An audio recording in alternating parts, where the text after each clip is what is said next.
Jack Della Maddalena stops Gilbert Burns in the third round with strikes. This was a good performance from JDM against a veteran and a tough man in Gilbert Burns. I want to give credit to Gilbert Burns for all of the tough fights he's given us, all of the heart he showed. Tremendous career. Hats off to him.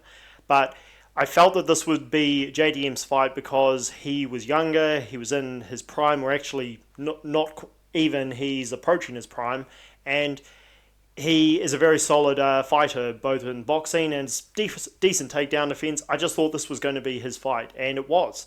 I called this fight pretty accurately. I felt that JDM's takedown defense needs work because the top of the division have excellent wrestlers. So the fact that he got taken down by Gilbert Burns several times is a little concerning moving forward, but it's all a learning experience. His boxing was solid, and I just didn't see Gilbert Burns troubling him on the feet that much. And again, no disrespect, but he's an old man. He's been through the wars. He's been in the trenches. Jack Della Maddalena is in his prime. And this guy, again, I felt as long as he didn't get caught by anything silly, any big left hook, he would win by stoppage. And again, he did. He put Gilbert Burns down in the third round after being held down for a little bit of time, but it wasn't too serious.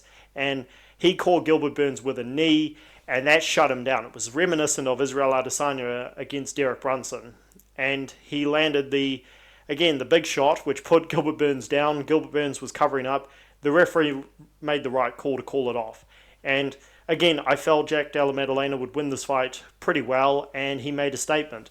Little bit, again, concerning on that takedown defense, because if Colby Covington or even, I know people don't like to hear his name, but Bilal Muhammad or Shavkat Rakhmonov, who I'll get to in a second, he's going to be in major trouble if those guys can take him down. So he needs to work on that. He called out Shavkat Rakhmonov after the fight, and I have to say, hats off to him, because this guy is literally the boogeyman of the division. I always scoffed at the idea that Khamzat Chimaev was this boogeyman that people were terrified of, nobody wanted to fight. I said, what a load of absolute hogwash. Nobody was ever scared of Khamzat Chimaev, and I maintain that to this day. Shavkat Rakhmonov is literally the boogeyman. This guy is a guy who nobody wants to dance with at welterweight. I know Stephen Thompson fought him, but this guy, he had to fight Jeff Neal because, again, none of the contenders would fight him. Colby Covington has never answered the call out. Kamaru Usman didn't want to fight Shavkat Rakhmonov. Not that I blame him, but hey, let's be real. This is where you have to fight the best of the best. And, Bilal Muhammad also doesn't want any parts of this guy. So hats off to JDM for calling his shot.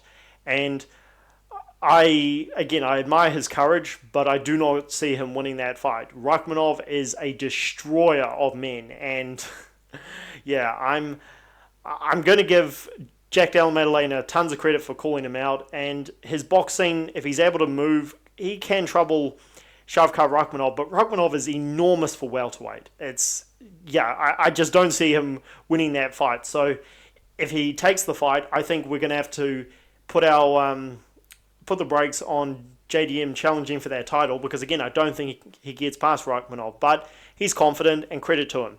Let me know what you guys think about his performance, and what do you think he should do moving forward, and do you give him a better chance against Rakhmonov than I do?